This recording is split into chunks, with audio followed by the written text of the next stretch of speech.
A pensar más con Rosa María Palacios. ¿Qué constituye un golpe de Estado? Y sería bueno repasar esto porque he visto que mucha gente no tiene la más remota idea de qué cosa es un golpe de Estado. Probablemente porque en el Perú no los tenemos desde 1992 y porque en la región cada vez hay menos golpes de Estado, gracias a Dios. A ver, el golpe de Estado es una situación anómala por la cual un sujeto o un grupo de personas, ¿no es cierto?, toman el poder mediante la violencia para ejercer ilegítimamente, sin mandato popular, usurpando un poder que no les corresponde. ¿Ok? Sin voto popular o sin las vías legítimas establecidas en la Constitución. Entonces, hay acá tres elementos que son básicos. Sujeto, ¿ok? Eso es fundamental. ¿Quiénes? ¿No es cierto? ¿En nombre de quiénes? Violencia, uso de la fuerza y ilegitimidad en el ejercicio del poder que se materializa en actos de gobierno. ¿Ok? Eso es un golpe de Estado. Reitero, tres elementos: sujeto, violencia, uso ilegítimo del poder. Muy bien. Apliquemos esa plantilla a Bolivia. Sujeto. ¿Mesa está en el ejercicio ilegítimo del poder? No. Camacho, este personaje que ha surgido, que parece que es un fascista local, ¿está en el ejercicio ilegítimo del poder? Tampoco. En este momento hay un vacío de poder en Bolivia. No hay nadie que esté en ejercicio del poder, legítimo o ilegítimo. Entonces no hay sujeto. ¿Hay violencia? Claro que hay violencia. Violencia desatada que tiene que ser sancionada en una democracia. Pero no hay tampoco actos de gobierno. No hay ningún acto de gobierno. ¿De qué gobierno? Si no hay sujeto. Entonces, no hay sujeto, no hay actos de poder ilegítimo, no hay un poder que emana de la ilegitimidad en este momento, materializando en actos de gobierno. ¿Cuál golpe? ¿Cuál golpe? Lo mismo podemos aplicar al Perú, ¿eh? A ver, sujeto, supongamos. Vizcarra. Vizcarra dio un golpe. Por medio de la violencia. Disculpen, ¿cuál violencia? ¿Alguien vio algún acto de violencia? En uso ilegítimo del poder. No, la Constitución lo faculta. El poder es legítimo. No hay golpe. Es bien fácil, ¿eh? Y aplique usted la plantilla a cualquier situación anómala en América Latina y va a encontrar rápidamente qué es un golpe y qué no es un golpe. Los actos de violencia son actos de violencia, tienen un proceso, tienen que ser las personas que realizan actos de violencia identificadas, sancionadas de acuerdo a la ley y condenadas en un debido proceso. Pero eso no los convierte a todos en sediciosos o en rebeldes. Los puede convertir en personas que realizan daños a la propiedad pública y privada, etcétera, etcétera. Pero no necesariamente son sediciosos o rebeldes o amotinados, ¿no? Es diferente. Y en eso estamos. Ahora, han surgido personajes nuevos, ¿no? Este Camacho es un sujeto que no participa en las elecciones. No tiene mandato popular bajo ninguna consideración. Pero es el que vocifera, el que grita, el que arenga, el que instruye a las turbas. Bueno, pero no, o sea, puede haber el componente de violencia ampliamente acreditado, pero no hay el componente de golpe. No hay el componente del uso ilegítimo del poder del Estado boliviano. Bien importante es conocer la Constitución, chicos, ¿ah?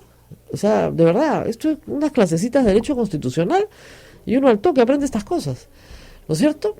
Ahora, hay, como se dice, había ropa tendida, pues. O sea, Evo Morales, como explicamos al principio, llega al poder también con una ola de violencia sobre Bolivia. Llegó legítimamente elegido, pero venía detrás una ola de violencia y protestas y derrocamiento del régimen. Primero sacaron a Gonzalo Sánchez de Lozada y luego sacaron a Mesa, que era su vicepresidente, y lo sacó Evo Morales. O sea, así llega al poder. Luego mantiene el poder a través de elecciones. Elecciones donde es muy popular, ¿eh? No hay que dudarlo. Y probablemente tenga un 30-40% del voto popular. no le alcanzaba para ganar en primera vuelta. Esa es otra cosa. Y había una oposición cada vez más creciente. Pero nadie lo va a juzgar por haber sido popular o por sus buenas obras. El punto central es que ha habido un fraude gigantesco. Ese es el punto central. Y la gente dice, no, es que el asunto no es fraude o no fraude. No, ese es el asunto, pues, ¿cómo que no es? Es. Si no hubiera habido fraude, bueno, el señor había conseguido una resolución en su propio tribunal nombrado por él, para que le diga que sí podía postular porque era un derecho humano. Eternamente, a pesar de que la Constitución se lo prohibía. Porque presumo que es un derecho humano nunca caduca, ¿no? Entonces, bueno. O sea, eso estuvo mal. Miren, es el mismo problema que Fujimori. Si Fujimori se hubiera ido, incluso si se hubiera ido el 95. Regresaba en gloria.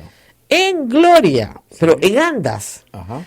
Pero así es el poder, lamentablemente. El poder corrompe, ¿no? Y el poder, una vez que corrompe, comienza a corromper cada vez más y el que está en el poder quiere tomar todas las instituciones y avanza, ¿no? Entonces toma el Congreso, toma el sistema de justicia, toma los organismos electorales y llega a tener un poder absoluto y el poder absoluto corrompe absolutamente.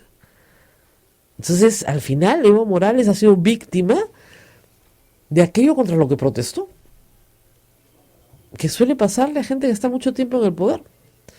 Ahora, desde el punto de vista de la historia de Bolivia, yo les diría que los gobiernos de Evo Morales son casi una anomalía, ¿no? Porque si algo ha caracterizado a Bolivia dentro de la región ha sido la inestabilidad y la brevedad de sus gobiernos. Golpes de Estado tras golpes de Estado tras golpes de Estado. Si el Perú del siglo XIX fue un caos, en Bolivia sucedió más o menos lo mismo, pero con mayor gravedad. Y el siglo XX fue igual. Fue más o menos igual. Pero en fin, no hay que cegarse por el poder. ¿Qué ha hecho Chile? Grandes anuncios también.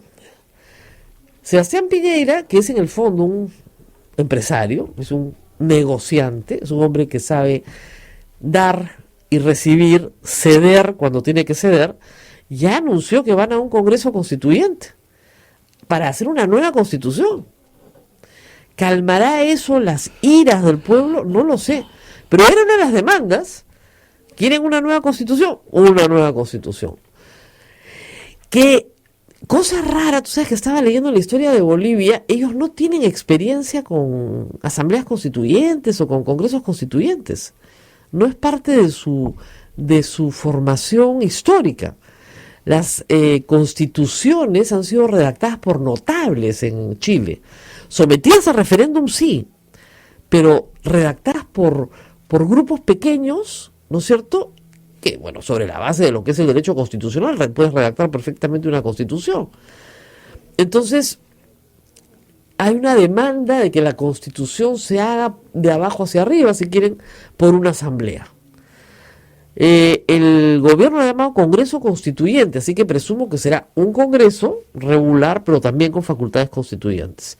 Vamos a ver cómo es el proyecto final, todavía no se ha puesto a disposición del público, pero esa es la noticia desde ayer temprano también, no, desde anoche, Congreso Constituyente para Chile.